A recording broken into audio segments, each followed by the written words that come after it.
Thank you for joining and coming. We have a very good participation, as you can see today, so this is a good sign that the topic is very interesting. And we have been discussing quite a long time in the bees and among the Globe EU the fact that now when we are moving towards hopefully more and more circular economy with zero waste and in quotes totally brackets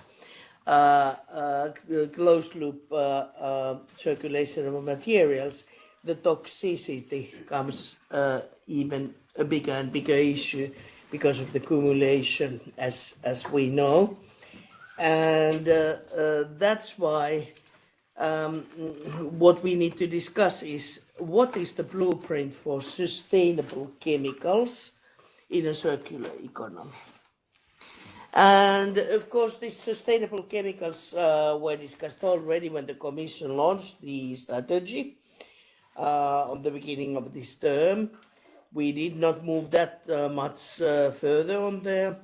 Actually, what the ECHA is doing is not very willing to move by itself, quite understandably, if we do not have changes in the REACH about the new classifications or thinking of the chemicals. And we were hoping that we would have the review of REACH process, but as you might have guessed and seen, there's not the political appetite for a more ambitious environmental regulation at the moment, unfortunately, because I truly think that this kind of a sustainable chemicals concept could be the leading edge for European chemical industries and industries overall, and knowing quite a lot of things that happens in this side. Well, the most ambitious thinking within the politics that has been related with the chemicals is that in everyday ordinary use, where there might be a contact with the chemicals, only non-toxic, non-harmful chemicals could be used. And that then we would sort of review a bit of the classification of chemicals, and this category of harmful that the ECHA and regulation and commission and I guess big part of the industry hates, the harmful category would come there, and there would be a certain specific needs to use harmful chemicals. So in case that it is elementary for the product or the safety of the product, in case that there is not non-toxic, non-harmful substances to be used. And then this hazardous category would be left for special needs in case that there's the contamination or contact possibilities. Of course, lead is not a chemical, I know, but it just came to my mind, a rather hazardous substance, but if that is embedded in some medical devices, it's not very likely that it gets on the contact of human beings. And that matter, it doesn't make, on the circular economy point of view, very much sense to destroy perfectly usable products like in magnet scanning beds, just because some substances would be limited or banned in the future. Well, these were just sort of flavors of the topics, and then there's of course a lot of other topics and questions to be raised, like then when we talk about chemical recycling, what that means, and when it should go ahead of mechanical recycling, if that would be the case. But I don't continue anymore to pose the questions, because soon we are going to have the answers. We have very good panel. We need a system approach, and we would need to understand much better the whole lifespan of the product and the needs for reuses and recycling. Each speaker has been granted 10 minutes time as a speaking slot, and then only these kind of a very quick questions to specify some words or some unclear concepts could be allowed after that, and we'll have then on the end of the session the Q&A time, plus then of course the sub discussion how to go forward. Unfortunately, I need to go back to Finland because I need to be tomorrow in remote contact in Econ to discuss about the taxonomy delegated acts.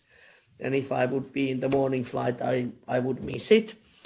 And I'm very happy that my very good, intelligent, effective environmental colleague from EPP, Maria Spiraki, has promised to take the chairing task from me, and she can then stay up to the end of the session. So once again, wholeheartedly welcome, and Maria, over to you. Thank you. Thank you very much, first of all, Sipa, and thank you all for being here today with us. It is very important to discuss and to exchange together the Union's policy in circular economy and the role of sustainable chemicals. It is, according to my opinion, an area that has great impact not only on the global growth, but also the quality of life, on our daily life, and of course the protection of the environment. I think that we can discuss them both because, according to my opinion, we have to approach the question of sustainability as a whole and not working in silos. And in this regard, circular economy is fully complementary with chemical strategy for sustainability. And since we have in place the Circular Economy Action Plan 2 and the relevant piece of legislation, I think it is timely also to proceed with having the whole pillar of chemical strategy of sustainability. Unfortunately, we have in place only one, and it is CLP. I have the honor and the responsibility to lead the rapporteurship of CLP from this House, and we don't have yet reached, which means that at the best scenario, we will conclude the first reading by the end of March of 2024, and it is the best scenario. It is a delay which is based on the reluctance coming from the Commission, and it is a consequence that it is affecting the stability and the predictability at first to the industry and the consumers. So it is important to increase the pressure to the Commission in order to put in the pipeline the proposal, and it is also important to understand that these two parts of the chemical strategy for sustainability, these two pieces of legislation, the regulation of CLP and the regulation of FRIDGE, are complementary. And they are in place since 2008. So they are fully old-fashioned. We need to update, to upgrade, to increase the level of the protection of the consumer, and at the same time to tackle the new challenges that the industry is facing. And by saying this, I will be very brief on this. I would like just to remind that we have in place important and very interesting pieces of legislation concerning circular economy. The Circular Economy Action Plan is followed by new proposals, and some of them have been already concluded by the Parliament. I was involved in the ESPR, the so-called ESPR, the Sustainable Product, which is one of the main keys in this regard. And I think that we have to increase the role of the sustainability in products and the circularity in the economy, not only in chemistry, but also in everyday life. I would like to proceed with asking our guests and our interesting presentation that we are waiting for. I will start with Beth Wilhorn. It is the Global Product Safety and Compliance Director of Dow. I will not introduce her Dow. It's okay for me. So Beth will give you the details and will give us a very important presentation. It is also important to understand that her company is insisting on the parameters of sustainability. Beth, the floor is yours. Thank you. Excellent. Well, thank you so much to GlobeU, and thank you to our MEPs here for hosting us and for the wonderful introduction. I want to talk to you all today about our Safer Materials program at Dow. So more recently in our sustainability journey, Dow has identified 3 focus areas: climate, circularity, and safer materials. And safer materials is the one that I, as the Director of Product Safety and Compliance, am fortunate enough to lead. And, as we were thinking about, what should we be doing under this focus area? And how should we put forth a vision for safer materials? Where we started was with a definition of what is a safer material. And what we laid forth as what is a safer material is one that is measurably better for human health and the environment across its life cycle. And tying in kind of to the concept today, life cycle can actually be life cycles, plural now, as we think about circularity and coming back, continuing around the journey. And then following the laying out that definition of what is a safer material, we set forth 3 tracks of work. And this is where I'm going to direct your eyes over to my somewhat complex PowerPoint over there. And I'll talk you through our 3 tracks of work and how we're really thinking about developing safer materials. So the first track of work that we have is portfolio characterization. This builds on a long history of product level risk characterization and also borrows from something some of you might be familiar with, the World Business Council for Sustainable Development's portfolio sustainability assessment. So we leveraged that portfolio sustainability assessment approach. And what we said is, hey, what are the criteria that we would need to lay down so that any substance that walked in our door, whether it be a raw material, a product that's developed, an acquisition, what are the characteristics of that substance that we would use to determine, hey, we can use this anywhere, we can put this in anything, or we need to restrict this and risk manage this. So we laid out first hazard criteria. So we set forth priority 1 hazards and priority 2 hazards and associated cutoff limits with each of those. So you can see those there on the left.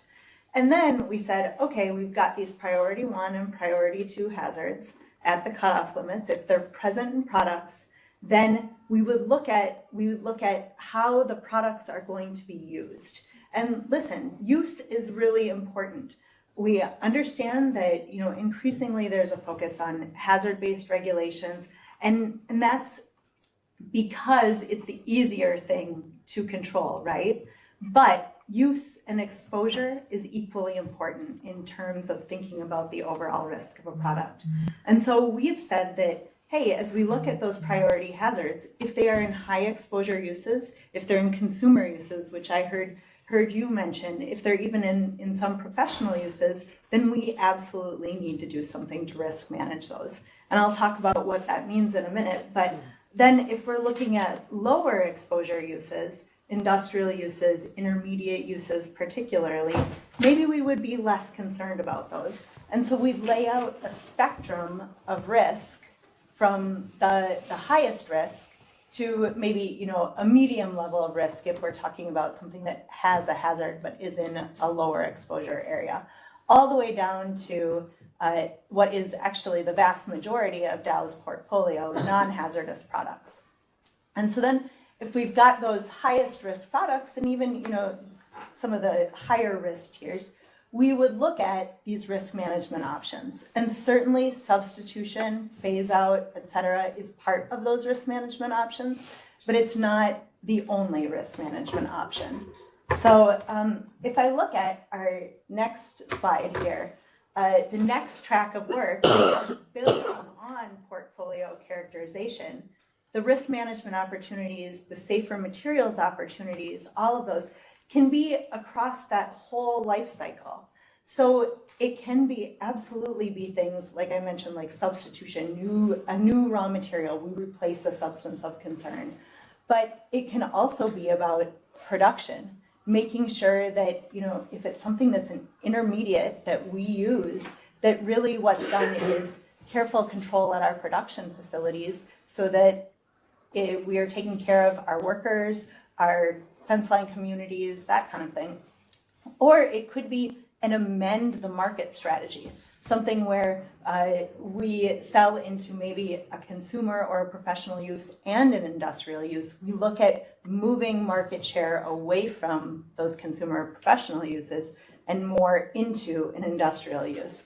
And then finally, thinking about our circularity topic here, thinking about end of life and hey, are there things that we need to do to specifically risk mitigate at end of life? And that could be something like for recycling stewardship, looking at take back programs possibly, or looking at really careful control of material that would be recycled and going into the next use. So where is it going to go in its next use?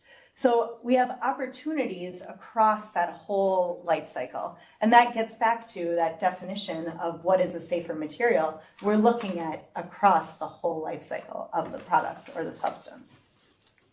And then finally, our third area of work, and this is probably the most exciting track, developing the next generation of safer products. So, obviously we aspire to have each generation, and when I say we, I mean Dow, but I also mean the whole chemical industry. We all aspire to, transformation towards safer products, et cetera. And so what we're doing in that space, we are fortunate enough to have an in-house toxicology group, and particularly a predictive toxicology group.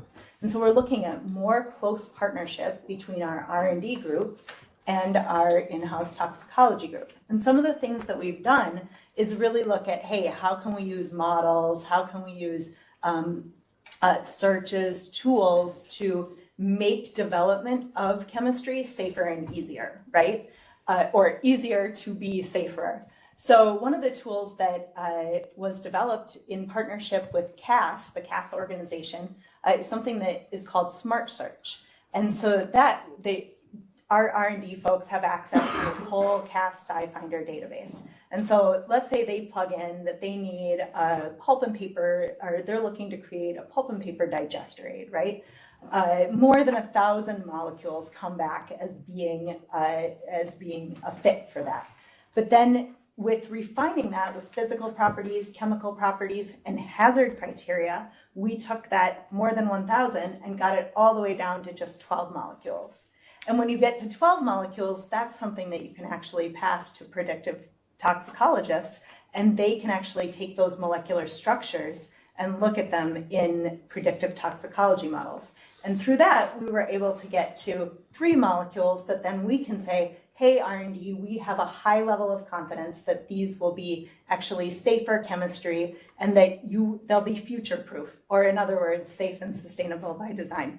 So I look forward to hearing your questions on this and dialoguing further. And with that, I'll turn it over to my colleague from Target.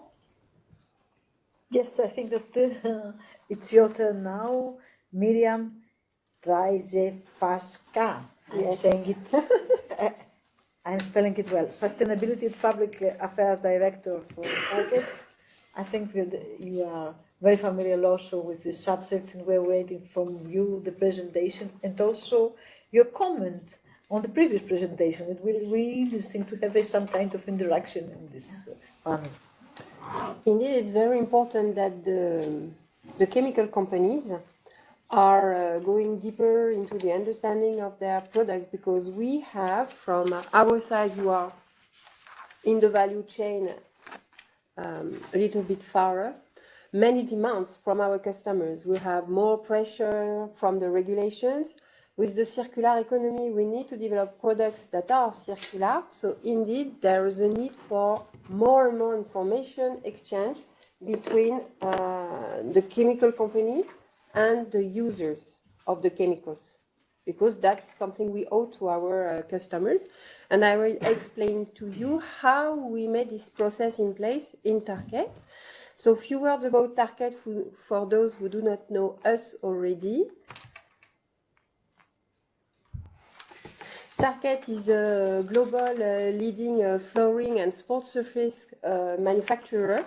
We are based in Paris, but we operate everywhere. We have 12,000 employees, and every day we seek for delivering products globally worldwide, meaning that we need to understand the regulations everywhere, cope with different needs from different customers.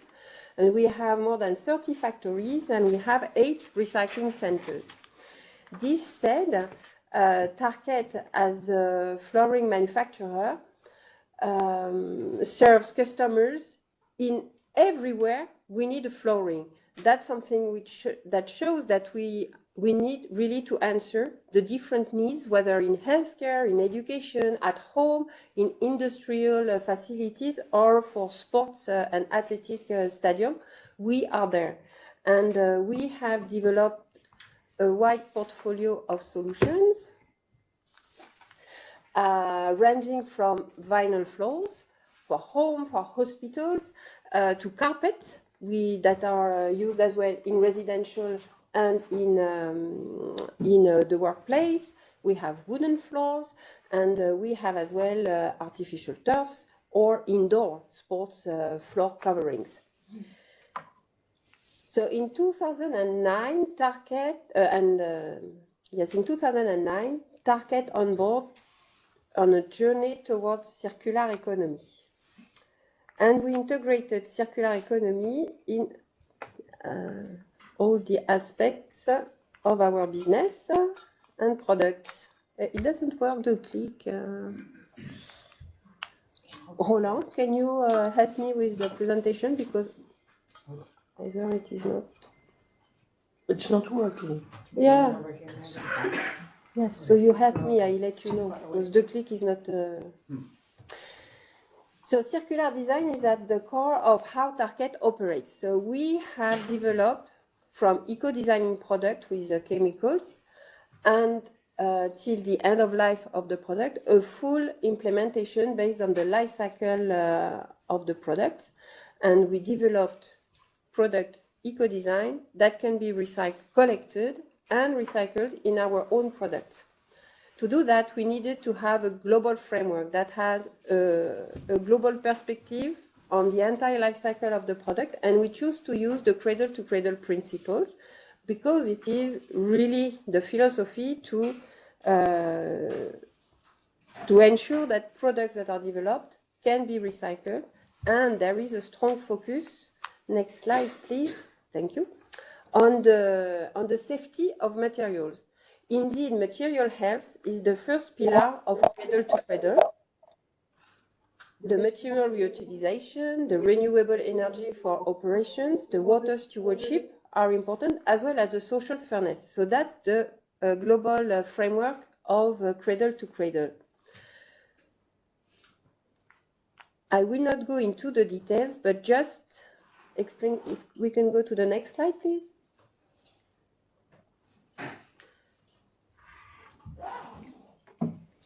You try and click. I click.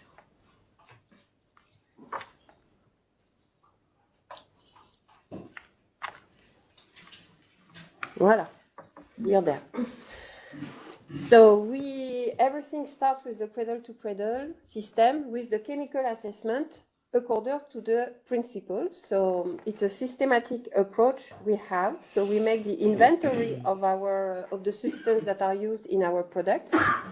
We work with consultants who are toxicologists because we do not have in-house toxicologists. So that's where the collaboration with experts and with our suppliers is very important, because each and every substance is screened towards the hazards and evaluated regarding the risk that can lie with the use of the substance in the context of the flooring, its installation, the use, and the end of life. And that gives us a roadmap that we followed year after year to improve and optimize the materials we are using. If we go to next slide. Thank you. This said, we have accumulated a lot of information about our products.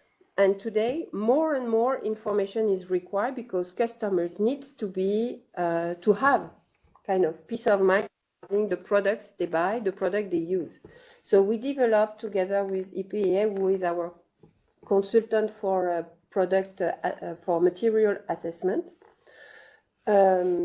disclosure tool, which is available on internet for our customers, which is giving all the possible information about the content of the product we put on the market. We go down to 0.01% of the formulation, which is by far beyond REACH, because with REACH it's only on demand for hazardous substances above 0.1%. So we do it systematically for the entire formulation. The visual aspect shows you that we have a ranking with colors. Green means it is okay. There is nothing to improve on that formulation. We could have red color. A red color would say that we need to optimize, and we are still in the process of finding an alternative for. Usually, it is pigments or tiny materials that we cannot substitute. If architects want bright colors, there is no miracle. Bright colors need specific pigments, so we still have some red dots for certain aspects. We give as well the result of the risk assessment, which is an explanation, if needed, where is the risk, and that hopefully for green there is no risk. And this is how we provide the information to our customers. If we can go next slide. So what the benefits and the implication of that means that we have a robust process, which is a long-term investment in assessment of chemicals. We define our rolling roadmap for continuously improve the formulation with safer materials and or easier to recycle. The two aspects are taken into consideration. And as we discussed already, it really relies on strong collaboration with our suppliers. The independent third-party organization who is supporting us is very important because it ensures an external expertise. More than that, it allows us to deal with the proprietary information because you have some information that shouldn't be disclosed. We can understand that, but that's the role of the third party to have an NDA with the suppliers to discuss the important details, and then we just have the result of the assessment.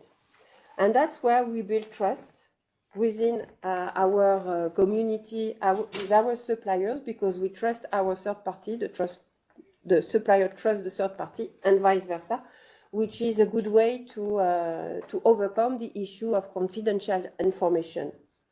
Again, regarding our customers, we are fully transparent, and there is no hidden information, and they know exactly what is in the product. The next slide, please. If we take a longer perspective, so I said it's close to 14 years since we started this systematic approach, but within 14 years we have made different changes in our products.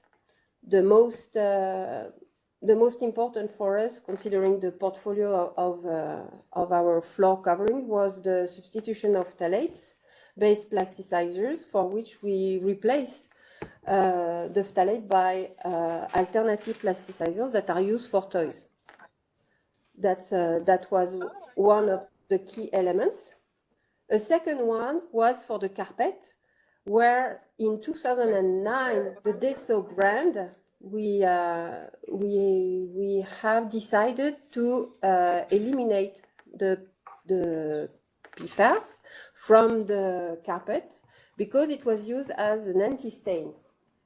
And at that time, they worked on techniques to make sure that the way the yarns was twisted can allow a less sensitivity to stains, which was clever thing. Another one, which is again on the spot under the spotlight, is about microplastics, and for artificial turf, we substituted the rubber infill because usually the small grains in artificial turf are rubber, and we substituted it by a cork and olive pits to make sure it is not questionable anymore. and we were ahead of the regulation on microplastic, since we do not know when it will be released and for how long there will be derogation. It was 6 years, now it seems to be 8 years, but we were ready long before. The other aspect, which is something that is very interesting in the concept, is that sometimes you just do not need to use the chemicals. We stop using biocides in vinyl floors and in all our flooring, just because it is not because you have biocides in your floor covering that you maintain a good hygiene. Hygiene comes with cleaning protocol and respect of the rules for hygiene in a hospital. So that's the different ways we think about eco-designing product for safe chemicals, but do we need the chemicals is as well one question we ask ourselves. Next slide, please.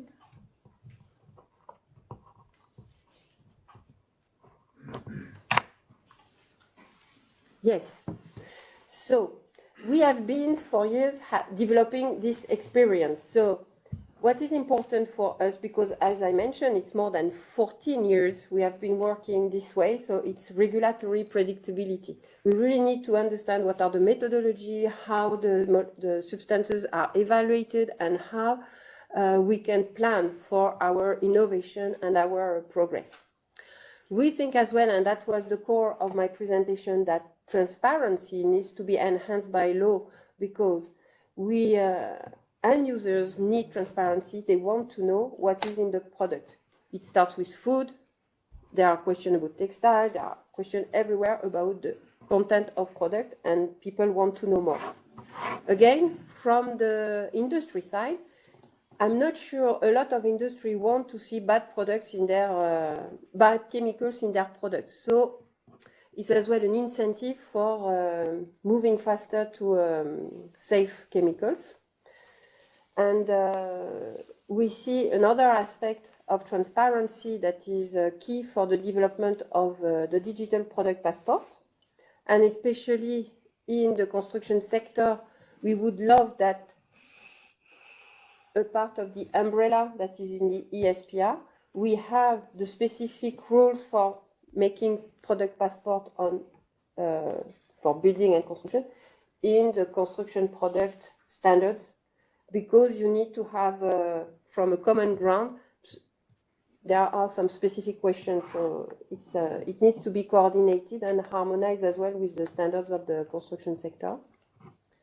And again, substitution opportunities is really important when we consider the link between health and circular economy. Again, globally, would be interesting as well to have more harmonized regulation around the world about health and safety of products. Thank you very much for this, and thank you very much for endorsing the digital passport, because it is one of the novelties that we introduce in the SPR regulation. I would kindly ask SIPA to lead now the discussion until she leaves. Okay, we will have the case study presented by Aliette Brochet, Business Director, General Industrial, Sherwin-Williams. Yeah, thank you. Please, the floor is yours.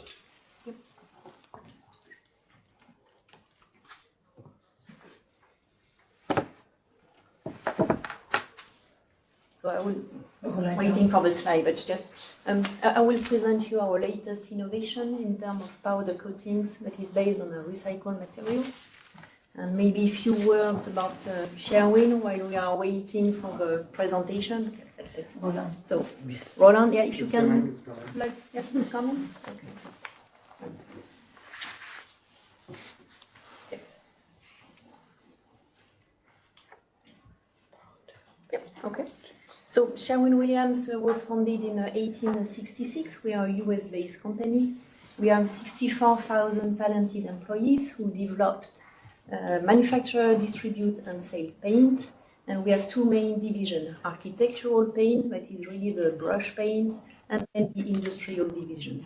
In the industrial division, we have, for example, customers like Volvo Truck, Renault, Daimler, Caterpillar, John Deere, IKEA. We have 5,000 stores, mainly in the US, and 136 manufacturing sites and blending in our 120 countries that we are serving. We have some well-recognizable coatings. For example, we have developed in the 19th century the green color of a John Deere. Recently, we have painted the Hollywood sign. We have painted also the Golden Gate, Tower Bridge in London, and also Big Ben. I will try. Yep, working. See? Yes. Okay. Our footprint in Europe, so we are around 2,500 people, and 15% are based for research and development. We have 25 manufacturing sites and 53 blending. It's really where you have small volume for special colors on request for our customers. So Sherwin-Williams is a downstream user of chemical. We are purchasing chemical and raw material to produce high-performance coatings. And really, the objective of the coatings is to protect and extend the lifetime of buildings, vehicles, furniture, etc. This protection is against the UV resistance, the corrosion resistance in harsh environment.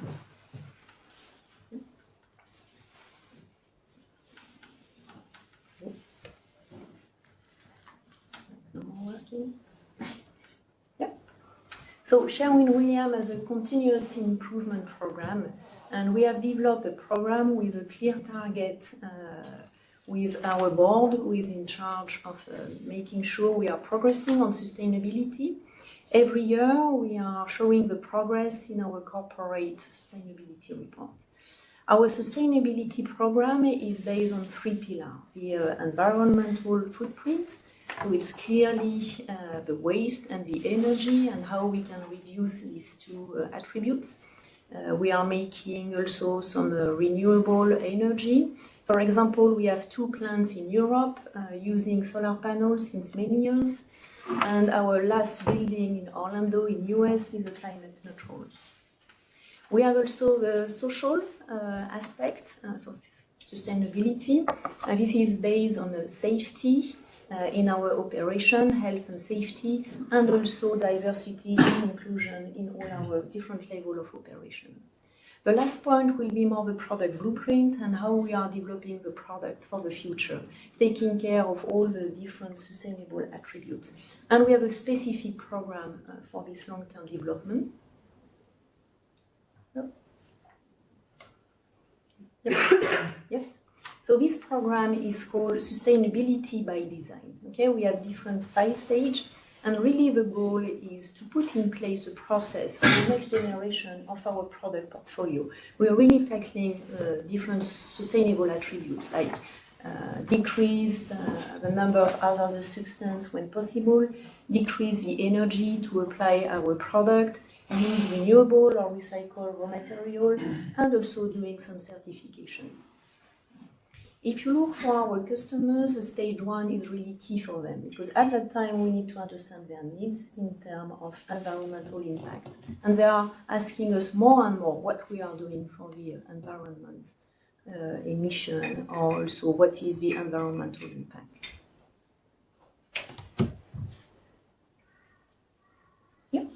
This is our customer request. So apart from quality and performance, they really want to work on scope 1 and 2 emission, but also they are asking their tier supplier like us to help us to reduce the scope 3 emission. And this is where we can really help them.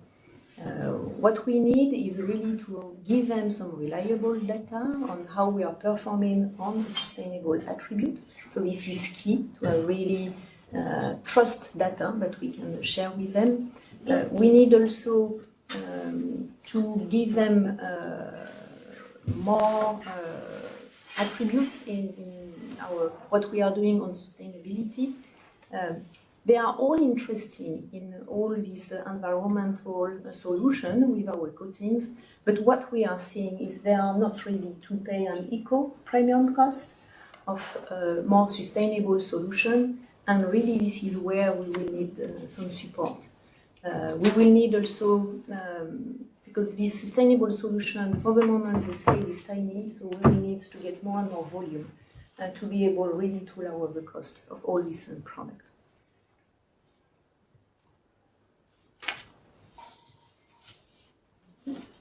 Not only customers are looking for sustainable, we all know that the EU Green Deal is also implementing different action to accelerate this transition. So energy, safer and sustainable chemical, digitalization, and so on.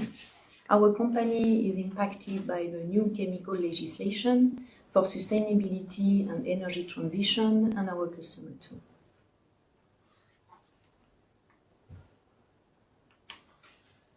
Yes. These are the three drivers for more sustainable products, so government action, corporate involvement, and customer demand. And really, this three drivers inspired our development behind Powdera Eco, which is this innovation for powder based on recycled material. In our case study, we are tackling two issues. One was to develop the coatings based on a recycled material, so supporting the circular economy. And the second one, by using recycling material, we are lowering the global warming potential, measuring the carbon, meaning the carbon footprint of the product we are manufacturing. So Powdera Eco was developed based on a recycled material, and the concept behind was to use recycled PET, so really to decrease the use of virgin raw material. If the incorporation of 25% of a pre-consumer and post-consumer recycled PET, each time we are selling 1 kilo of Powdera Eco, it means 35 bottles of plastic that I use in this type of coatings. These coatings also is reaching a high performance, so passing all the different specifications of our key customers. It took us 24 months to make the development in close collaboration with a supplier. So Dow was speaking about what they are doing. This is exactly the relation we have with the other supplier, working with them to really give a sustainable product for the end user, like Target, for example. And one of our best achievements today on Powdera Eco is that in 2022 we received the Innovation Award and also the Sustainable Award of our global customer, John Deere.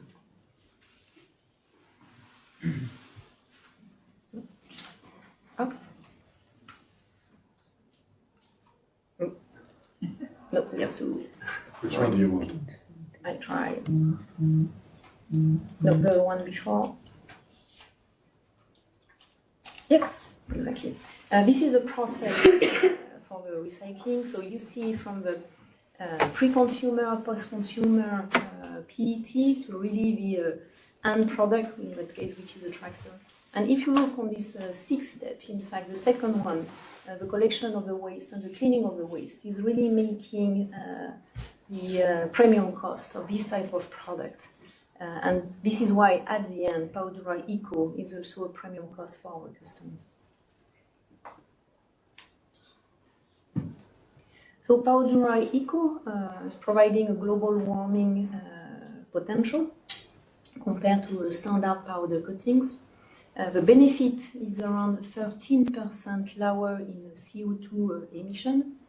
So it means that the life cycle assessment of this Powdera Eco, we have the certification from the NSF, and also we are able to provide to our customers a certified environmental product declaration.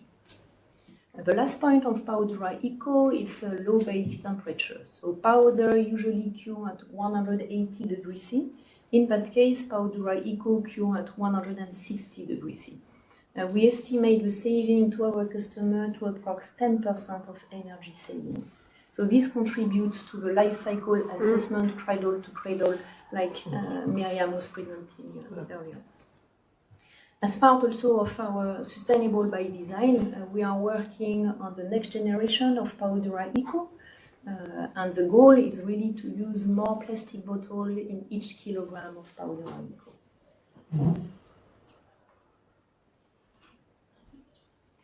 We are currently selling this technology in US and in Europe, but we are seeing some difficulty really to deploy this technology, although it's a sustainable solution due to its premium cost. And this is where we will need some tax incentive or subsidies to the product, really to the end user attracting and supporting this type of product for their use. Powder Eco was developed with the safe and sustainable by design, and I think also we need to encourage all the industry to really take into consideration sustainability in any new development. The last topic that we will need support is regarding also the life cycle assessment. There are many on the market, and what we need really is a framework at the European level or global if possible, but at least European level, so we will compare apple to apple when we are speaking about sustainable product. Yep. As a conclusion, I think we are, and you see supplier, customer, or us in between, we are all thinking about this greener solution. So we need really to continue this journey on sustainability. And in our efforts to really drive sustainability, we as a Sherwin-Williams are really assessing all the new inputs and how we can support our customers in this journey and how we develop the coatings for the future. Thank you.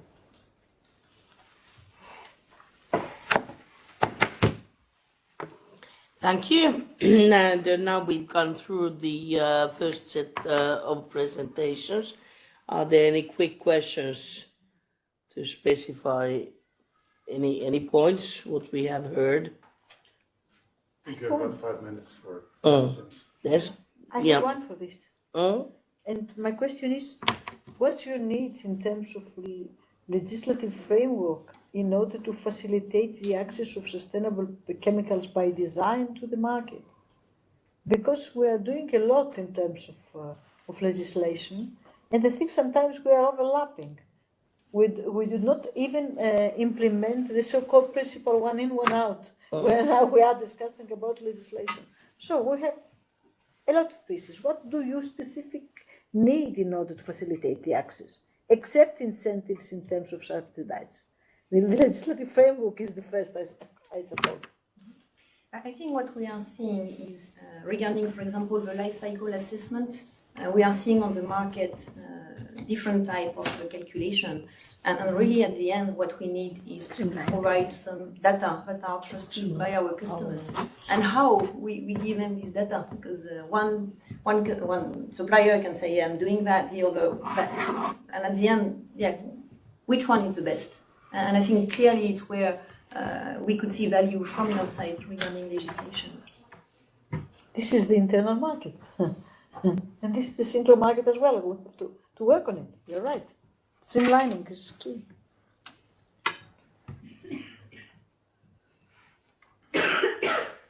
Okay, if I may. Yes. Yeah, thank you first of all for the great presentations. My name is Daniel Witter from CIFIC. I had a question for Aliette. I wanted to clarify. You said your Power Duo Eco. Yeah. This would be a great case study for safe and sustainable by design. My question is, could you clarify if this is in general a safe or a sustainable product, or did you use the safe and sustainable by design concept as recommended by the Commission? Did you went through the whole process, or did you apply the proposed framework? So really now for all the new development, we are using this new process. And really the stage one is to understand the sustainable attribute. And once we understand what the customer needs, and we speak also with suppliers, then we start the development. So it's really at the start. So you use the recommended? Yes. How long did it take?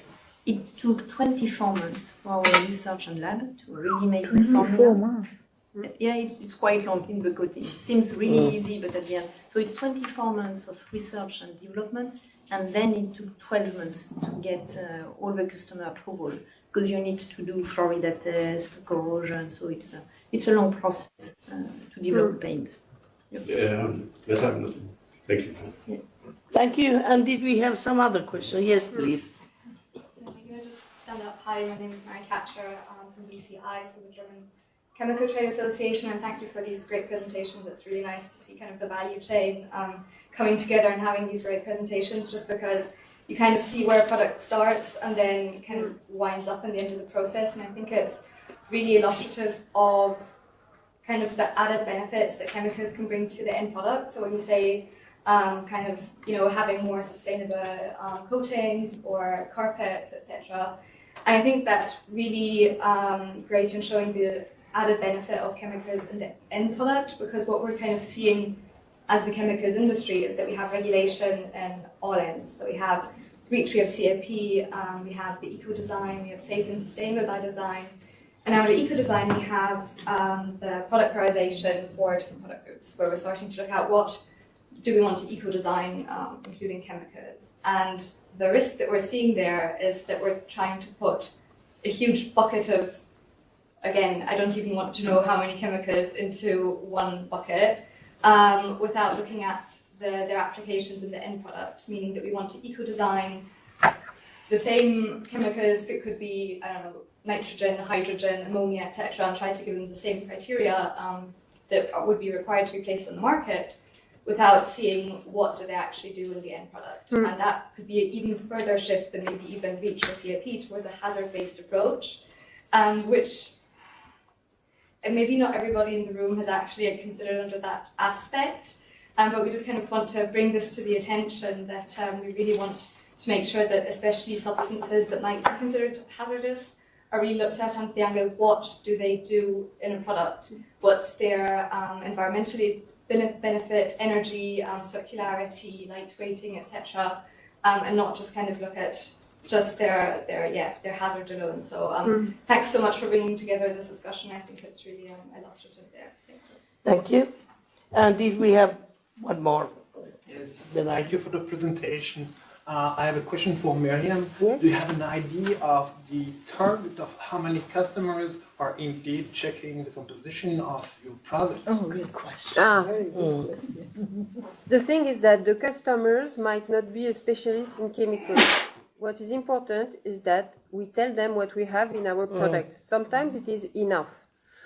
For example, we are in the building sector for ranking in green labels for buildings. You need to provide transparency on the product. So you may have some certificate, but at the end, if you have a declaration that is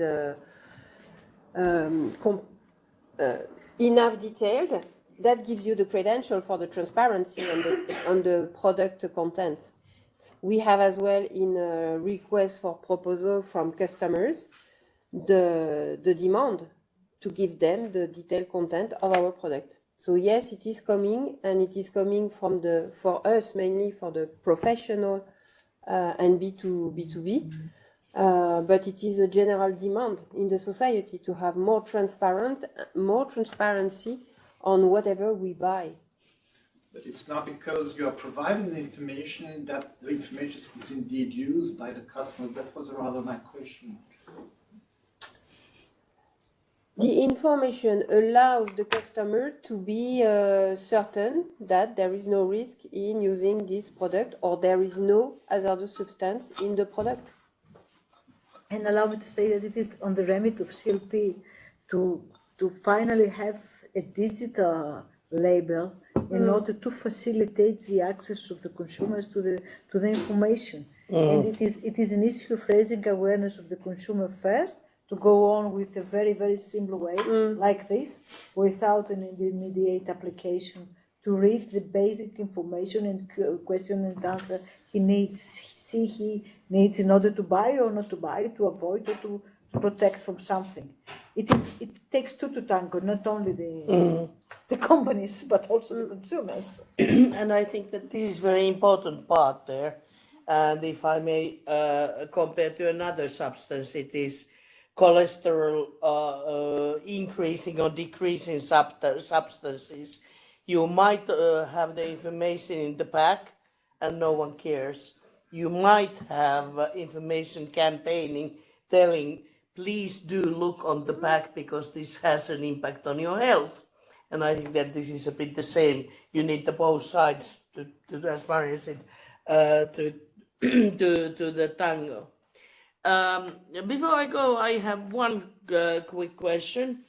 Let's raise the bar a bit. I try to be the difficult partner here for chemical industries.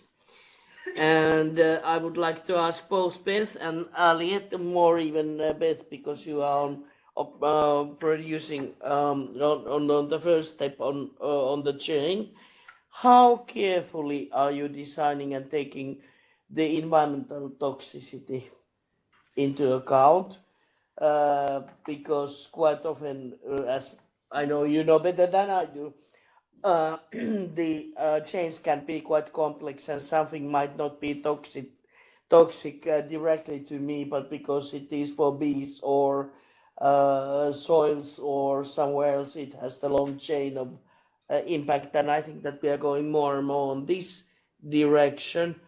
And the next challenge is the fact that as well as we understand this planetary health and One Health concept, I think that we are going to see a paradigm shift like we saw with the biodiversity, climate, and in circular economy, in chemicals too, so that there needs to be a special requirement for that product to contain the hazardous. If you can make floors without hazardous chemicals, then you have to make floors without hazardous chemicals or paints.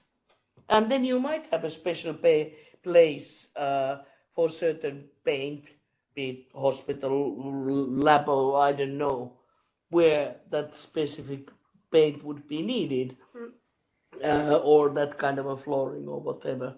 And that is a huge development request for these non-harmful chemicals.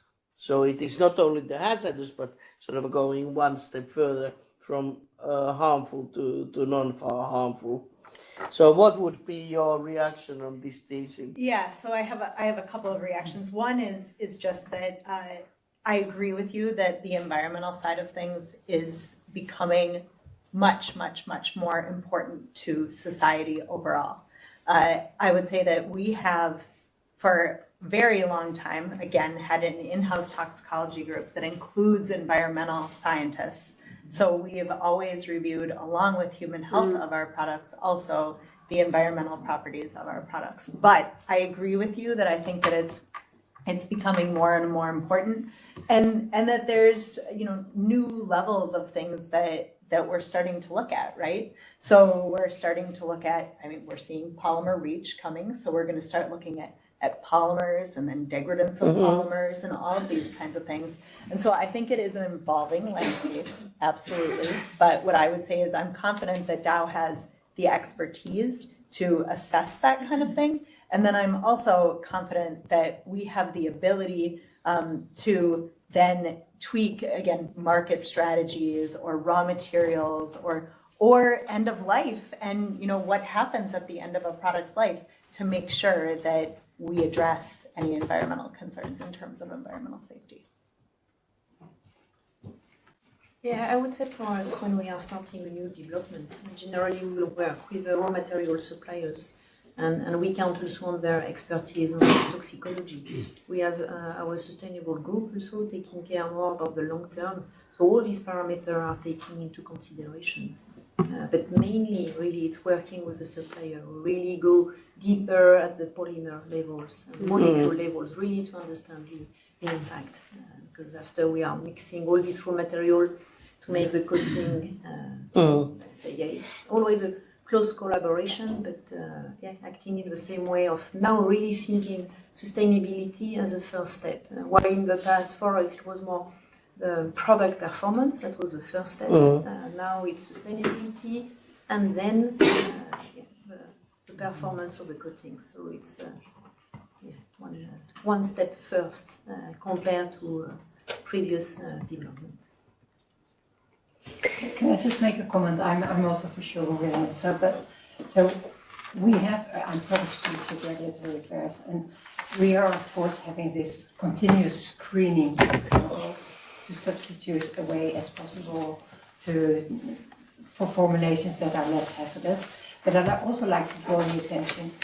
We are protecting surfaces, and you need to have a kind of performance in your products. It could be paint walls, but we're very much focusing on the industrial paints, so they need to be scratch resistant, they need to be UV resistant, chemical resistant. And for that respect, we do need coatings that have very strong performance, and therefore you need chemicals with a kind of reactivity to sustain that performance. That doesn't mean that they are leaching outside. So, but you create a film on your substrate, and that will increase the longevity and durability of the substrate that you want to protect. So it is very important that we have in this chemical discussions and also the holistic view, and we try to avoid wherever possible and also work on good sustainable chemicals. But in the end, we also need, as a society, for the safer materials that we're making or protecting, we need some reactive chemistry. Exactly, and that's why there's this kind of a justification on when you use and what kind of a chemicals. Yeah. Because then when it is needed, then it is needed. Yeah. Well, on my behalf, thank you for the panel and the discussion. And now I would turn it back to Maria. Over to you to continue. Thank you very much, Sipa, and thank you very much for your idea to organize this. Wishing you the best and, of course, a safe trip home. Thank Waiting you. for you next week. Thank you very much. Thank you. Thank you. Back to our discussion, and we are going now to another presentation under the topic of a systemic approach enabling sustainable chemicals. And I would like to give the floor to Aiva Elena, Principal Administration of the Risk Reduction Program of OECD, for 10 minutes. Thank you for the invitation to be here to speak a bit about the work that's been underway at the OECD on sustainable chemistry. So I'll have some slides coming up. But sometimes people are surprised that the OECD works on chemicals. People think it's a financial organization and taxes and things, but we do have a long-lived chemicals program. So we've been working with countries for more than 50 years to improve chemicals management and to improve the protection of human health and the environment, but at the same time harmonize approaches across countries so we can take more similar approaches to chemicals assessment, testing, assessment, and management, and at the same time aim to reduce non-tariff barriers to trade. So within the OECD, we work with countries, the regulators of chemicals, typically are the delegates to our meetings. And so when we think of regulatory chemicals management programs, we're often dealing with legacy chemical issues, so catching up on the chemicals that we've used in the past, and many of them have been more reactive in nature. So this sort of reactive decision making.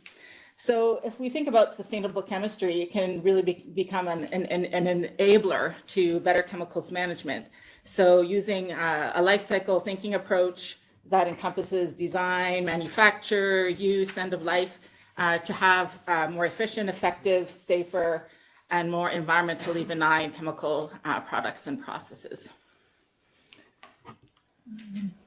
So proactive consideration of sustainable chemistry can really enable better chemicals management throughout the life cycle.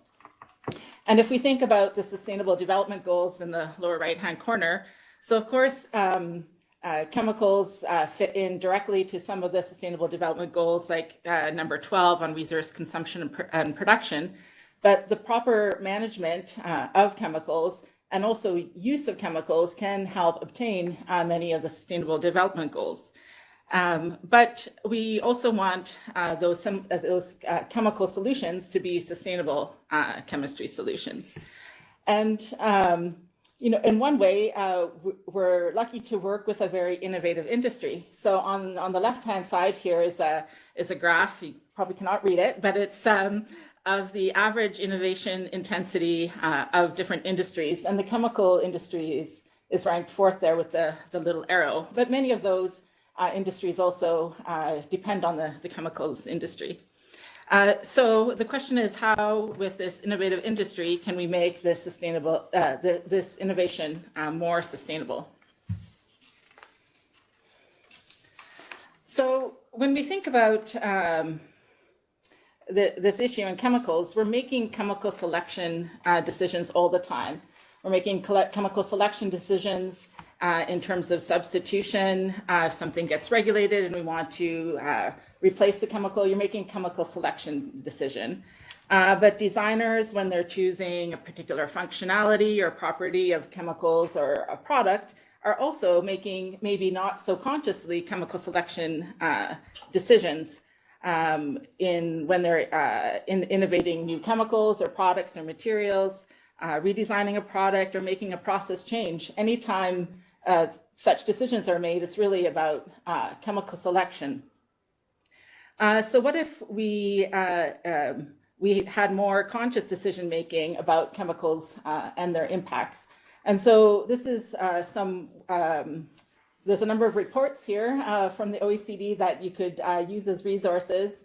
I'm not sure if the slides will be shared, but we have, if you just Google OECD chemicals, sustainable chemistry, or OECD chemicals substitution, you'll come up with some of these reports. So one of the reports that we did was on selection of safer chemicals. So how, when you're making these chemical selection decisions, can you select safer chemicals?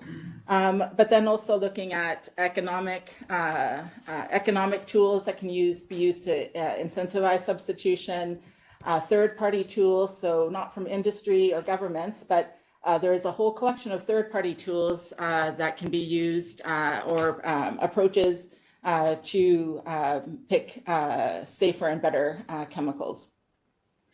And then I'm just going to focus in a bit more on some work we did on plastics, and the report is called "Chemicals Perspective on Designing with Sustainable Plastics." And here, what we aim to do is really to have this report speak to designers. So really looking at the design stage of plastics and how can we better embed sustainable chemistry thinking at the design stage. Because most of these designers they're not chemists, they're not toxicologists, they're not environmental scientists. And so the report really tries to highlight different elements for these designers to think about when they're designing their products, because each chemical selection that they make, or each functionality selection or property selection they make, actually has impacts along the whole life cycle for chemicals. So all the way from the source materials that are being used to the product manufacture, to the use phase, to the end of life.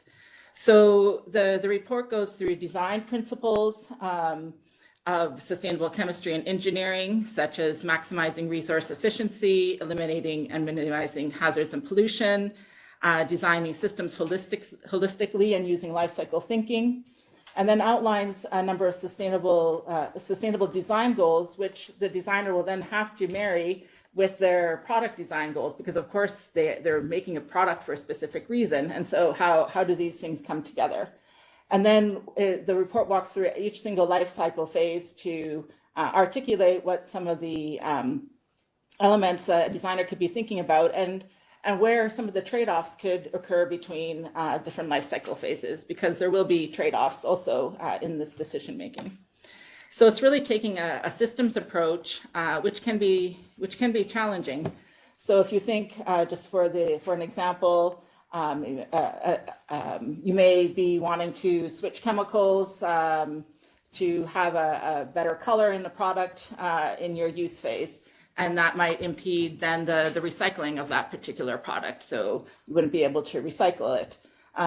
But you may also be looking at your production phase and want to reduce your water consumption, but in changing your process, you might have to then use additional chemicals in that process that may have environmental impacts. So it's really looking at trying to look at these all more systematically instead of the siloed approach. So just on my last slide here, some potential policies for more sustainable solutions. And within the EU context, of course, the EU is well advanced on many of these issues compared to other countries around the world as well, especially with the plans within the chemical strategy for sustainability. But global supply chains for chemicals are global. If we think of a product or a chemical, you're going from extraction all the way to end of life, and each of these stages can occur in a different country, in a different jurisdiction. So it's really also important to ensure that we're advancing across the globe on chemicals management and more sustainable solutions. So at a basic level, we need chemicals management frameworks. And of course, the EU has a very robust chemicals management framework, but you're also continually looking to improve that. But many countries don't even have in place systematic chemicals management frameworks. But within these frameworks, we also need to integrate more proactive chemicals management to have more sustainable design, promote more greener chemistries, and consider life cycle thinking and the trade-offs that are involved in the more traditional silos. We also need to better link risk management and innovation. So there's an opportunity for, if we know certain chemicals will be risk managed, and we need that functionality to better focus innovation on the alternatives to these chemicals. Also, to have financial measures that will increase financing for sustainable chemistry, apply economic instruments that will help incentivize substitution. And finally, there's also a role for education. So integrating knowledge about toxicology and environmental health into basic chemistry and engineering programs, so that more and more designers of products and materials have a sense of the sort of the nitty-gritty of the chemical consequences as well of their decision making. So that's just thoughts about how sustainable chemistry approaches can proactively help us improve chemicals management. So thank you all. Looking forward to the comments from the other panelists as well. And very, very interesting presentation in terms of the global dimension of the supply chain of chemicals. And I would look forward to go to Freda Hoek, Deputy Director of ChemSec, the International Chemical Secretariat. The floor is yours. Thank you, and thanks for having me. I have no presentation, so you will just deal with listening to me. I think I will add on to what Eva started to talk about, and also it's great to hear companies really, working on sustainability and moving forward. What I like to add is the need for speed, and I just want to start with talking about the urgency. So during the recent years, we have had study after study, and it's like a flood of studies showing that we need to do something. We have the IQ points in children, which goes down. You can see that there are 4 to 5 points in children due to chemical exposure. You have the sperm issue, where you have a sperm count in Western world that had decreased with 40% over a fairly short time period. So, I mean, you have really concerning issues, and we need to work with this. And I'm really glad that we all have said we are working with this, but we need to add the speed to this work. So I will also go through what I believe are really useful tools for moving faster, because that's really needed. Just want a few words on the chemical strategy, because we have the urgency. That is very, very clear. We don't need to discuss that, but then it's more how. And from our point of view, being a environmental organization, we think that the chemical strategy is a very good start. It doesn't address all issues we like to see, but it's a very good direction. And I think that's really what we need. We need a clear direction. Then we need the details. And for every company, the details are very important to be able to discuss, what specifically would this mean for my business. So that is very unfortunate that we haven't gotten the details from the Commission yet. And we also expressed that frustration a bit from the Parliament that we need, for example, with REACH, we need that revision to be able to have a discussion on the details. But the direction is clear. And we know that many companies, when the chemical strategy was launched, took that, looked into their own businesses and said, what do we need to do? How can we comply? How can we make sure we work in line with the chemical strategy? So at Chemsec, we are in contact with a lot of companies and investors, small and big companies all over Europe. And we know that many have sort of taken the chemical strategy into their own business strategy. Many have ideas or plans for how to comply when new regulation comes into place, and many are also working in line and maybe have already worked in line with the chemical strategy already. So one of the main important points that the chemical strategy raises is that consumer products should be free of the most harmful chemicals. And I think that is something we really need to focus on. And I think that's also very clear that EU consumers and citizens expect that from policymakers to make sure that's not the case, that when you go and buy products, they are free from the most harmful chemicals. And I think that when the chemical strategy is fully implemented, it would really support companies that will be resilient, that are fit for the future, and will also help to steer innovation and R&D money in the right direction. So it's a push also for the chemical strategy, and hope that the Commission really delivers on this strategy. Now coming to the key drivers for really making sure we have a sustainable innovation and making sure we have more alternatives, safer alternatives on the market. And I think I align more or less with Eva. First, strict regulation, economic incentives, and transparency. So a bit more on the strict regulation. I mean, regulation and in anticipation of regulation drives innovation. We know that.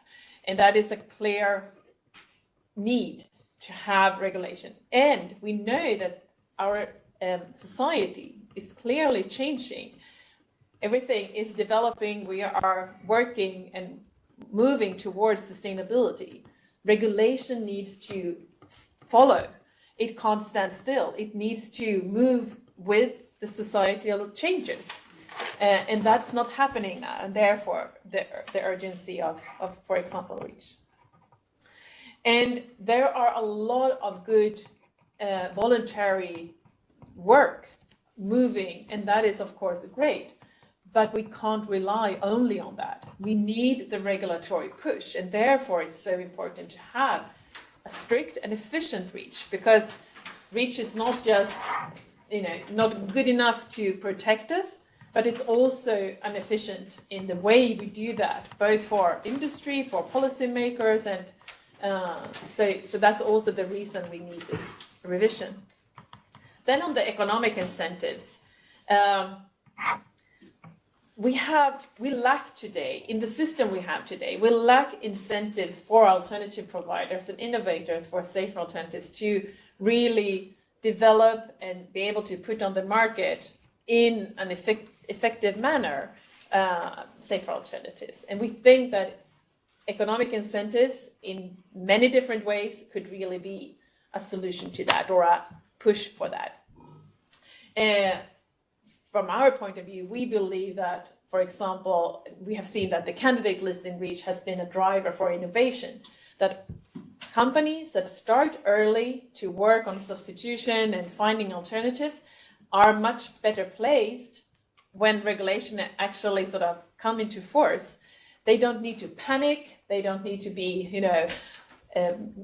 scared what will happen. They are prepared. So I think it's also a communication issue, if you wish, to start talking about the need for substitution and to phase out earlier, because that will help companies to start early with the substitution process, substitution work. And then on transparency. So as I said, we are in contact with many companies and many big ones, and they tell us that they spend a lot of time trying to find out where do we find these most harmful chemicals, because they don't know. They don't have that information. And we have also posed the question, so how can policy support you as a company who want to move forward? And they all say, give us the information. Give us, because the information you get on a safety data sheet, that's very limited. That's the classified substances. But give us the full information on chemicals and we can act on that. If we don't get that, we need to sort of play detectives ourselves and put our resources into finding out instead of actively phasing out.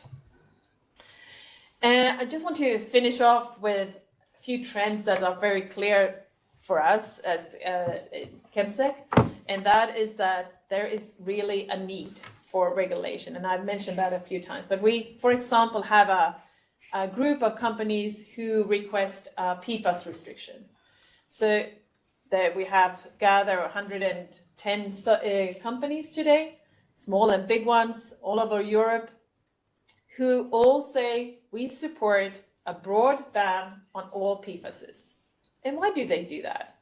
Well, because, some of them have never used PFAS, so that's easy for them. Some of them have already phased them out. They have sort of done their lesson, easy for them as well. But many of them still use PFAS, but they don't want to. But it's difficult for them to both know where you find PFAS and to find alternatives for all your PFAS uses. And they see that if you have regulation, that will spur the market and for alternatives. And that will make it easier for them to buy alternatives, buy cheaper alternatives, and also simplify their communication in their supply chain. We also have a huge interest from investors.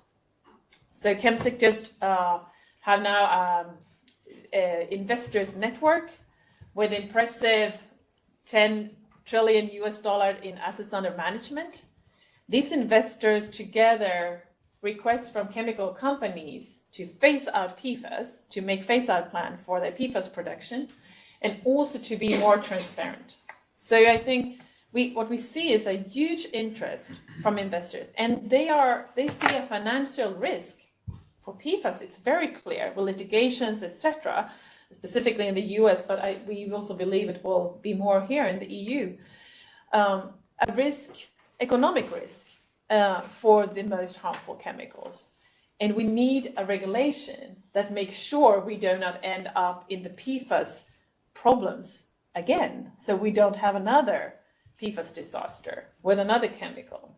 So with that, I think I can stop. I think to make my point very clear, regulation is key and it needs to be strict enough. Thank you. Thank you, and thank you for your points. And I would like just to make a point from our side. It is important to understand that we are working on a scientific-based approach when we are working as co-legislator first. And second, it is, I think, not so effective to take decision on the basis of an horizontal approach, meaning that PFAS is something that it is very, very wide. And in this regard, we can, of course, ban PFAS in various sectors, but we cannot avoid PFAS in the hydrogen sector, for instance, which is one of the main bullets we have in order to proceed with the energy transition. and in order to increase our strategic autonomy. So I think that the concept is much more complex that we can discuss it now. But the question is that we have to have the proper scientific arguments in order to proceed to specific actions. And I fully agree with you. We have to provide to the industry a fully predictable environment until the next decade. We don't need regulation and upgrading regulation and regulation again. And by saying this, I will go ahead to the Commission, because the Commission has the key. And the Commission, of course, has the legislative initiative. Roberto Rinaldi is the policy officer on bioeconomy, chemicals, and cosmetic in DG Grow. Thank you very much for joining us. The floor is yours. Thank you. Thank you very much for the invitation, and thank you for showing the presentation that I'm going to use to somehow start replying to many of the comments that were made since the beginning. Specifically, we heard that lots of things are happening at the industry level.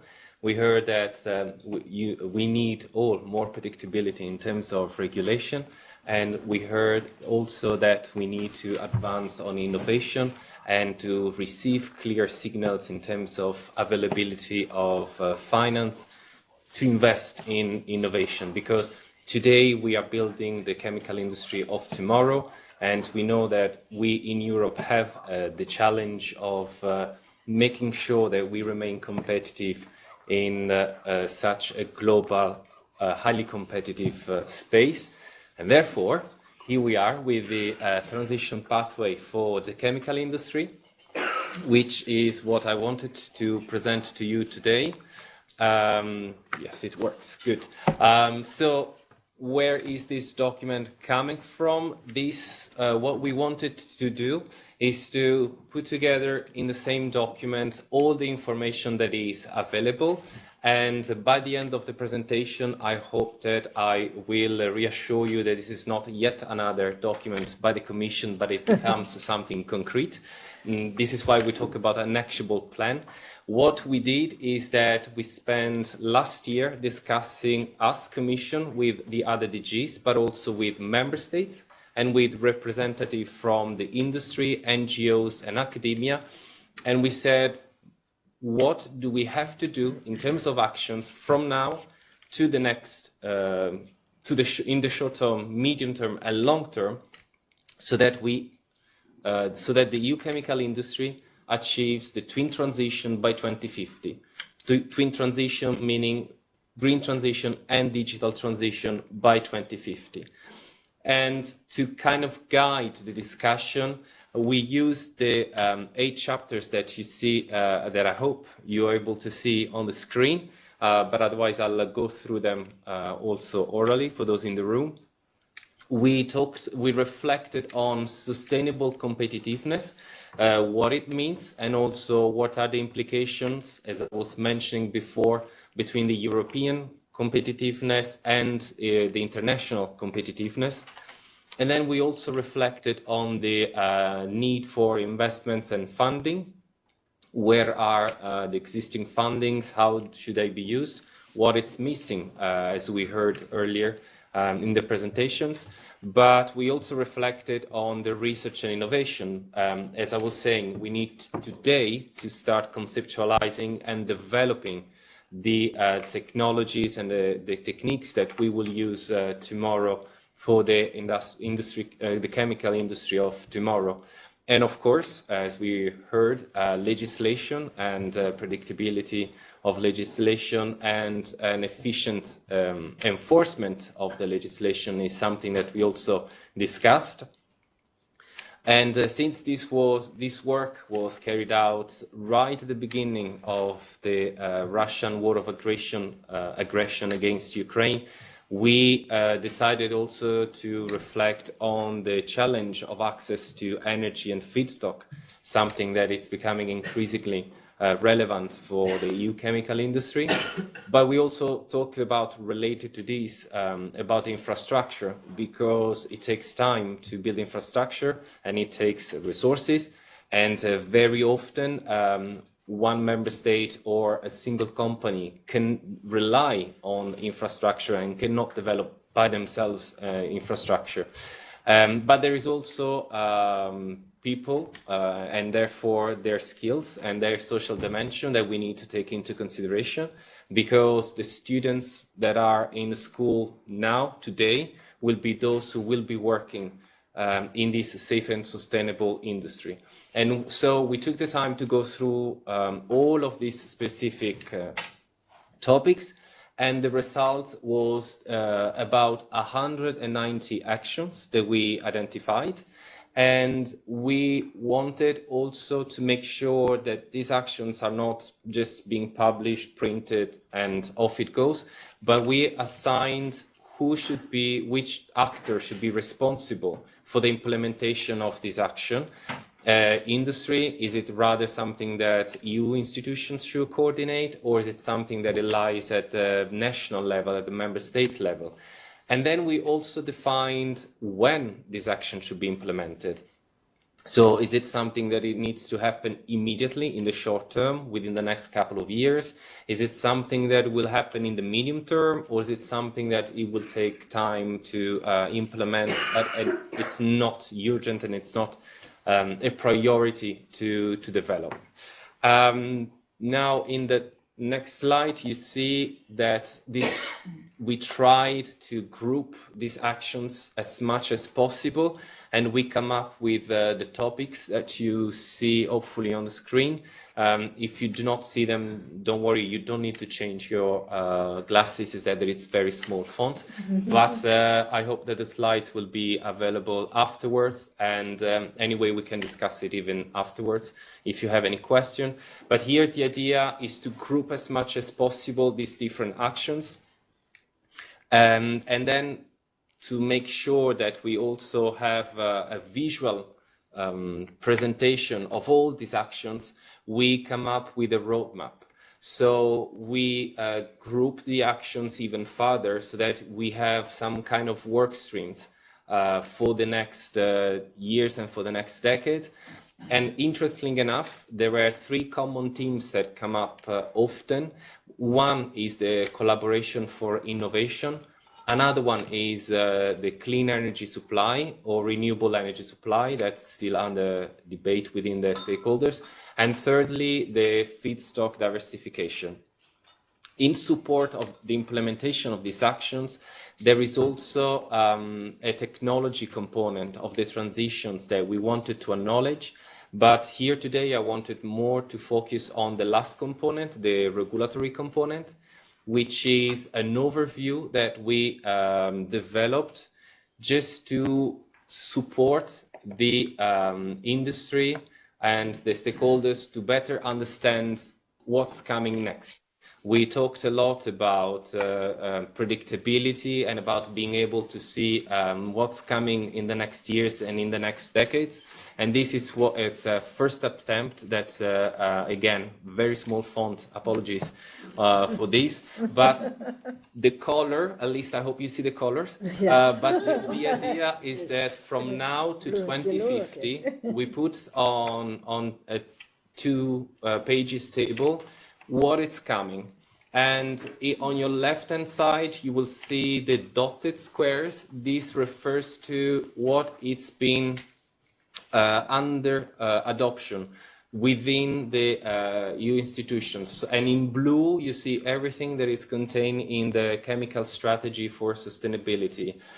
Practical examples on the top left-hand side, you see the CLP revision dotted, and then right on the right-hand side, you see in the full solid squares, you see the expected application timeline. Of course, this is something that evolves constantly. This has been developed January 2023. We will have an update next month, by end of next month, on our webpage. But we didn't want to include just chemical strategy. And in yellow, you see the IED, the Industrial Emissions Directive. We also wanted to include in the next slide that hopefully is coming up, which is more the part on the 54-55 package and the other parts of the other part, no, too early. That's a spoiler, yes, good. So this is more the part on the 54-55 and the other legislations, upcoming legislation. So here the idea is really to help the industry and the other stakeholders to have an overview of what's coming next based on what we have already today. And this is just one part of the actual implementation of these documents. As I was saying, this is not something that it only stays in the website, but it becomes something concrete, because right after the publication of this document, end of January, we started with the implementation. And again, you will see in the next slide that the implementation is something that we wanted to do again with the involvement of the stakeholders, meaning the industry and academia. And what we want to do is to show you what we have in mind for the next times, and it's still not working. Trying to see if it works from this hand. Yes, no, sure. I don't know why all of a sudden. Yes. So what we're trying to do is, first of all, to continue disseminate and inform the different stakeholders and the different actors that are part of the twin transition. And we also continue to discuss with the stakeholders who participated to the development of the transition pathway to receive their feedback with respect to the different actions that we developed. At the same time, we are now starting in 2 weeks' time the collection of the initiatives, because many of the actions that are here in the document are led by the industry. So what we are going to do now is we are going to receive feedback from the industry, that they will go through the documents, hopefully with the help of their representatives and associations. But what we wanted to know is, yes, this is something that we already are doing, or this is an action that we will start actually implementing in 2 or 3 years' time, or this is something that we will do by 2035, for example. Why the Commission needs this information? It's because we will put everything together and monitor the actions and their implementation, so that the Commission is able to say, we are running on time with respect to what we foresee in the transition pathway, or there is some adjustments that are needed, or there are some additional measures that need to be taken. And this is reflection that it's coming during the process itself. This is what I wanted to tell you for today. And however, if you have other questions that are not being, we are not able to address today, there is the email address where myself and my colleagues will be happy to reply to, and QR code and short URL if you wish to download and read it on your way back home. Thank you. Thank you very much. Professor Wolfgang Dekant, Professor of Toxicology at the University of Würzburg, will not be with us, and we can understand because he has a very personal, difficult situation. So we can go on with receiving some questions, and I think that the panel is ready to address all of them. Yes, of course. Yeah. Thank you. Marlies van Rielschow Williams. Not sure who to address it to, but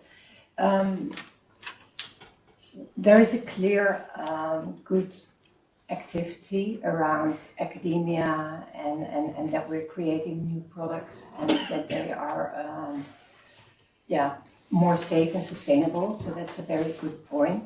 But then when we're looking about scalability, that was also presented in Aliette's presentation, but we see it in other raw materials as well. We start to see this intelligence and this, I would just say IP is being created in Europe. But then when we start to look at scalability, what we see quite often already in our supply chains, that we need to start, receive these kind of raw materials then out of China or out of other areas. So my comment is, I've been working in chemicals legislation for over 30 years. I'm proud to be European and have implemented REACH and CLP and whatsoever. And I think we have a very good, robust system. I understand we are needing improvements all day. Continuous improvement is needed. But if we want to protect consumers, I understand that is the best. But we really need to make sure that we keep the make industry, or the chemical make industry, manufacturing, and downstream users in Europe. So my call is we need to push for legislation, but if we go too fast, too far, then Europe is not a very nice playing field anymore to make the products that we need, the safer products for tomorrow. So what's your view? But if I may, we are trying to do our best in terms of level playing field. And it is important to understand that the way that we import products officially and under control is the way that we apply our global standards, our European standards. So at the very first level, of course, scalability of new products, of sustainable products is the question. And that's why I think that we have to use all the available financial instruments, including funding coming from different sources and using additionality from different sources, meaning that, of course, a lot of money is needed in order to scale up innovative products and in order also to put it in, to give them the opportunity to have the proportion of the market that they need in order to become bankable and continue to become profitable. But at the same time, there is no room for compromising in terms of safety and sustainability, and also in terms of protecting people and the consumer. I think that we are pioneers in the globe. We are setting the standards, and I think that the main case we have now to do is just to give the business sector the predictability needed. The business sector is ready to adapt, and the business sector is also giving us the right side in order to be proportional. I have already mentioned the issue of PFAS because I think that this is one of the examples of proportionality we need. We don't need horizontal solutions, we don't need horizontal banning, but we need to update, to revise our legislation. Can I add? Of course. You said so many good things.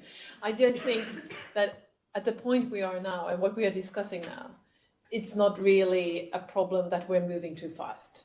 It's just a clear direction. And I think that is really important, and that's what the chemical strategy is. So that's why, I mean, we hope that also the new Commission, new Parliament also support that direction. Because I also understand as a company you need predictability, and you need, if you start to walk in this direction, you want to continue with that, right? So you don't have to change all the time. But I don't think that the problem now is that we're moving too fast. It's really that we're moving too slow, in my view. And there's also the global component, that's something we have to do. So it's not just us going too fast or too slow, it's also how things are produced outside Europe. Because here, if what we are putting in place is for human health reasons and environmental protection reasons, but this means the same has to happen globally. So this is also an effort that we are doing, so to bring also we need to raise standards on a global level, because exactly. what I'm afraid of is that we're pushing the chemistry out and we try to make it safe here, and then there's no control.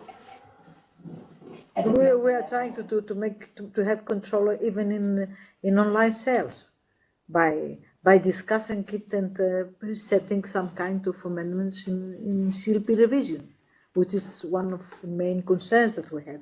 Online sales are now not under control officially, particularly when it comes to small items and to small quantities. It is one of the problems we had to tackle. in the meantime, in terms of the global harmonized system for the chemicals classification, this is something that we are working on, and I can tell you that because it's me going to Geneva, to the United Nations, and convince the other countries to go forward with respect to how do we classify chemicals outside the EU, and for example, what we're doing on endocrine disruptors. Maybe I can also add that so globally, in terms of chemicals, other than things like the Stockholm Convention or things that really target small numbers of chemicals, there's not large global regulatory initiatives except for some specific chemicals. But we did have the strategic approach to international chemicals management, which had the goal of by 2020 for countries and all stakeholders to manage chemicals properly. And we woefully missed that goal. I mean, we're not even close to reaching that 2020 goal. And now that, although voluntary, that agreement is being renegotiated and hopefully will be in place by September. But it really needs also to be supported. It needs to be supported by countries nationally. It needs to be supported by stakeholders. It needs to be supported by industry, both in terms of capacity building in other countries, sharing knowledge, and looking at ways where we can harmonize approaches. Yes, but it also needs to be financed. I mean, there's not chemicals become too complicated, and people are, and at a political level, often it's a complicated topic to communicate, and so we all need to, as part of the community, to really push forward and mainstream the need to properly manage chemicals, whether it's in the context of the circular economy, whether it's in the context of climate change or biodiversity. Chemicals all play a role in all of that. So I think we can all do a better job in trying to mainstream the need for better chemicals management and have that push globally, because yes, Europe is very advanced, but we also need the rest of the world to advance. So. There is no any other questions, so we will go on. Mr. Didier seems to have gotten lost. Oh. He asked me for instructions, which I sent him a couple of minutes ago. I'm quite sure that he's lost, because I have already been lost twice here. And I'm here for 10 years, so I'm quite sure that he's lost. But if we don't have any... Maybe there are some other questions. Other questions? For the panel? Yes. Eva, for you at OECD, I have we heard earlier kind of this increasing drive for the environmental aspects of safety. And one of the things that I think we've seen with PFAS restriction, also microplastics, other things, is the idea of persistence and persistence alone as a hazard. And I'm curious, this is simultaneously coming at the same time as polymer registration, right? And so I'm wondering on the OECD side, and maybe you aren't the right person to answer this, but I'm curious about methods for polymer degradation and what your stance is on, the traditional OECD tests are very short, right? Degradation has to happen in 30 days, 60 days, that kind of thing. Is there a thought as to like a period of biodegradability that might be longer than that traditional test, but isn't forever?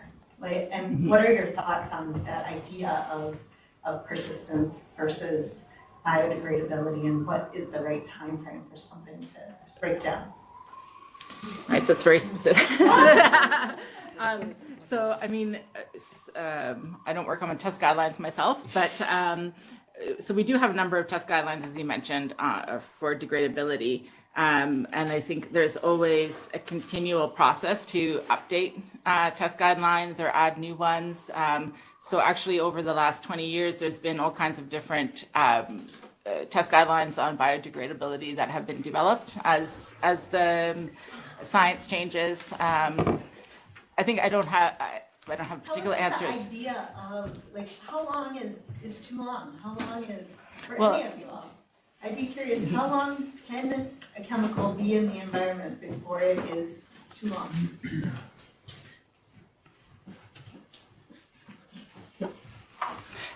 But Congratulations for fighting the. I think it might also depend on the application. Some things you might want. You want some things to be durable and persistent, and but not persistent in a negative way in the environment. So I think that's the issue. But I don't, maybe other panelists have something. We have the specific classes for this in CLP, but I think that it is something very, very technical to give you the details. But just to let you know, I'll try give it a try. But just to let you know, in terms of the persistency, there are the OECD test guidelines. I don't have the figures with me, but I know that they exist, and there is actually discussion taking place at the global level on the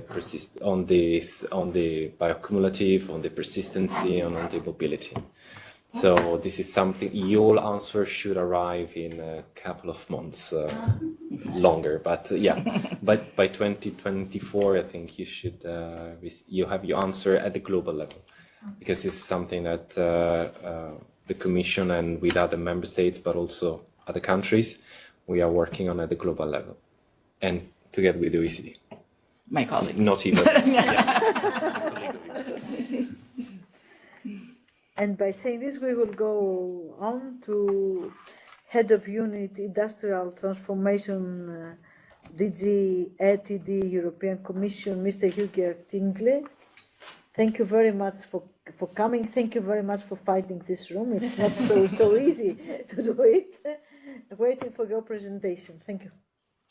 Thank you very much. And I think I asked for one slide. Yes. Yeah, okay. Good. And sorry for appearing only now. This has not to do with that I'm discovering you have such a wonderful library here in the Parliament. I didn't know, to be honest. Me too. There was a slide I am here for 10 years, but it was my first time. In a meeting with member states actually until 5:15, so I was really rushing over to give you an overview of what we are doing on safe and sustainable by design.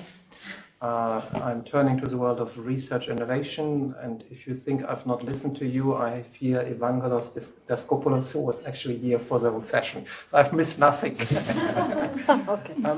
The point I tried to make is linked to, since you mentioned DG RTD or DG Research Innovation, what do we do as regards safety and sustainability of chemicals and advanced materials in research and innovation? So if you can take a step back, we are not talking about regulation.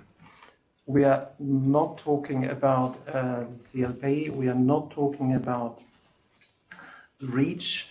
I will explain later on the link to the CLP, but it's a very coherent link because we follow CLP. Okay. But I think it's a policy where we like to look a bit beyond regulation. So it should not regulate the entire chemical industries. We're looking for front runners, because in future citizens will consider, well, if I have a certain product, what about chemicals in it? Can I rely on them? Are they safe and sustainable? Because you can easily declare it, but I think we need to shed some light on it, and it has not to start at the moment when you start marketing. You have to start focusing first on research innovation and start giving guidance to research innovators. If you can come maybe to the next slide, and this will be maybe the only slide. That's very kind, thank you. The Commission issued a recommendation on the 7th of December. Our focus was what happens if you have a chemical, a substance of concern, and you're looking for alternatives. And the alternative, of course, everybody will agree it should be safe and sustainable. Easy question, difficult answer. So what we did in the Commission recommendation, we were setting out a framework, not criteria, a framework, how actually such a safe and sustainable process could be devised. It affects researchers and innovators. It should affect what member states request under their national research programs. We encourage industry also to engage with us.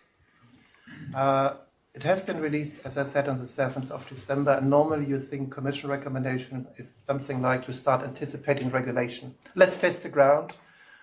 They do not comply. 2 years later, whoop, you have a regulation. This is a very different type of Commission recommendation. It's a college who has really committed. We are setting out a testing framework. We come with a first idea, how this can look like. And we go engage with stakeholders, with industry, with member states to test whether this works or whether there are any flaws or whether it's. And the testing framework has actually been set out here in this slide. And because this was late in the day, and I felt it's better to put it on a slide and not to go through, rush through them and say, well, which stage, which phase is it? So we have envisaged 2 stages. Again, focus on research innovation. When you design a chemical, there are some principles for research innovation to be considered, to be successful as regards safety and sustainable at the end. So at the design phase. And we have then, and that's, I think, the area which gets lots of focus and discussion, it's an assessment phase. So it's not an assessment phase, it's when you submit the chemical to ECHA or to another authority. It's really in the research innovation phase, when you're in a laboratory. What do you need to assess? And there we have currently 4 steps. So we have a hazard assessment of the chemical, the alternative chemical. And that makes for me the link to the CLP proposal, because hazardous will be very much defined under the CLP. There's not worry that we are anticipating or proactive, we will be just coherent. So when you have adopted the CLP proposal, this framework will also adapt. So this Commission recommendation should not be seen as intervening with this proposal. On the contrary, we would like to go along. But we are looking here at the classical hazard. So step 2 is, what about notably the workers? So if you are in a factory, if you're in a plant, you get exposed. What are human health and safety aspects when it comes to the processing phase? This is a different nuance because you have a different type of exposure. If you're no longer in the laboratory, you're actually taking it to a next stage in the production. We have then step 2, which is the real exposure in terms of safety when it comes to exposure to customers in products. The step 4 is really the point about environmental sustainability. We will build a lot on the PEF framework developed by DG Environment.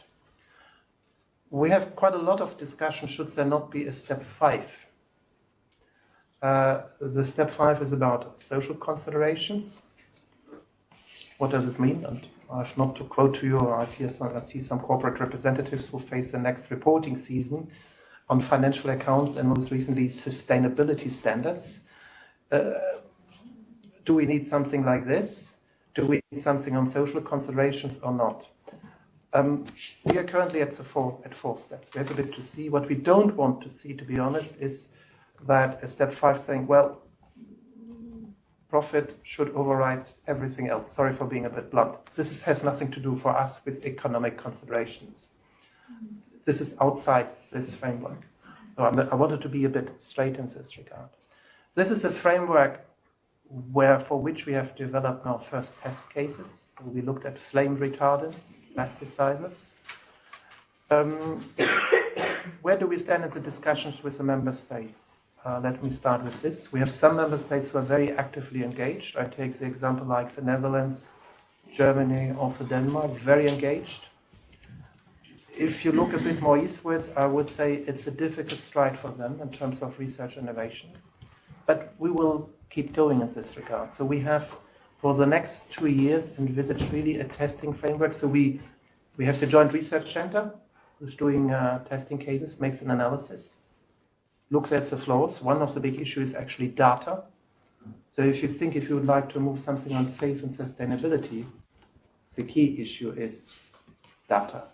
As long as you don't have a functioning data economy, how to exchange data, it's not going to work.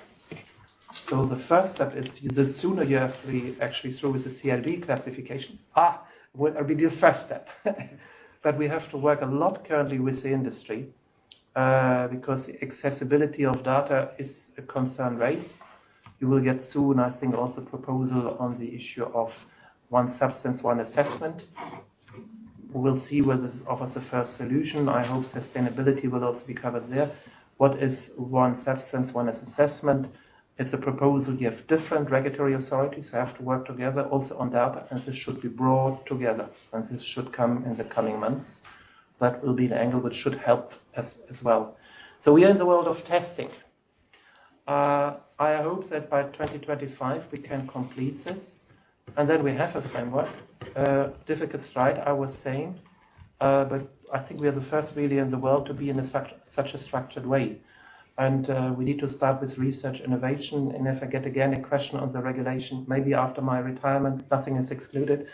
But for the first time, we need really the research and innovators. And I think if we have workshops, if you want to compete with the presence today, unfortunately you will fail. We have 400, 500, 600 people joining such workshops. So the interest is really big. We have companies who are coming with test cases, challenge us, but that's the way to go. We have to do this. So thank you very much for your attention. And again, apologies. Either to be too long and to be very light. Thank you very much.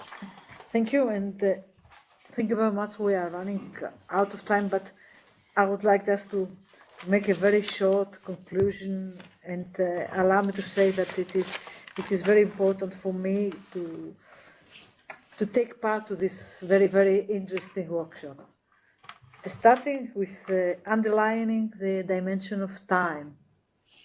I think that we have to stick on the timeline that it has been already announced, and that we have to revise the two main pillars of the chemical strategy for sustainability, with CLP and REACH.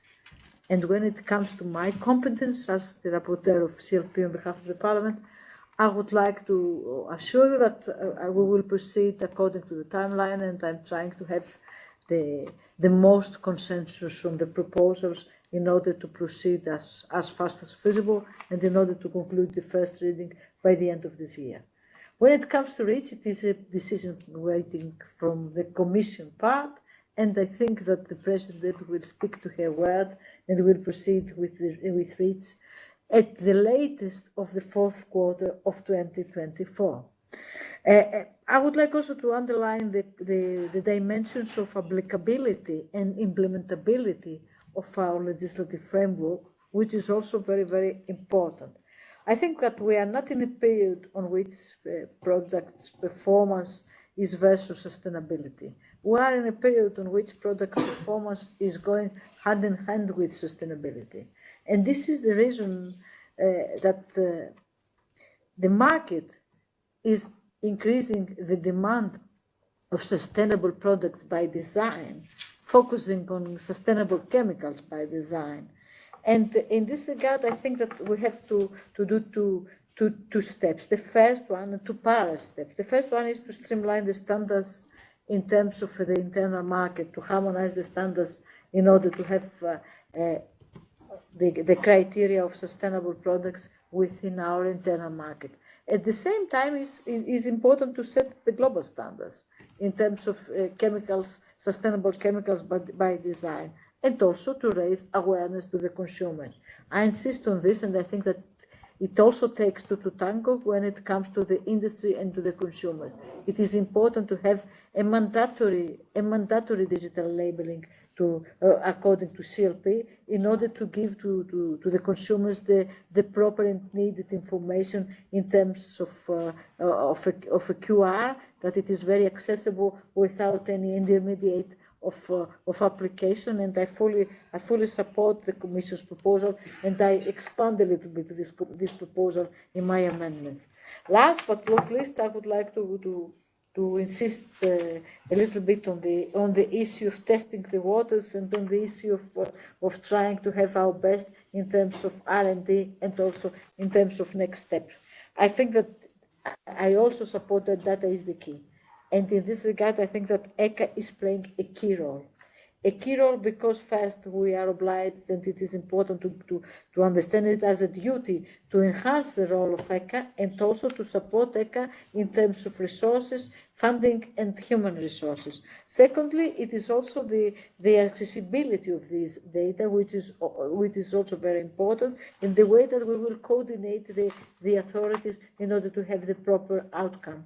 By saying this, I would like once again to thank you very, very much, all of you, for taking part to this discussion. And please consider that it's not one player's role, it's not one actor's role to have sustainable chemicals by design. It is a value chain on which we have to work all together. It's not only the legislative part, which is the locomotive. It is also the industry part, it is the level playing field part, it is the consumer and the market part, which is also so demanding for having sustainable products by design. Thank you very much once again. Thank you.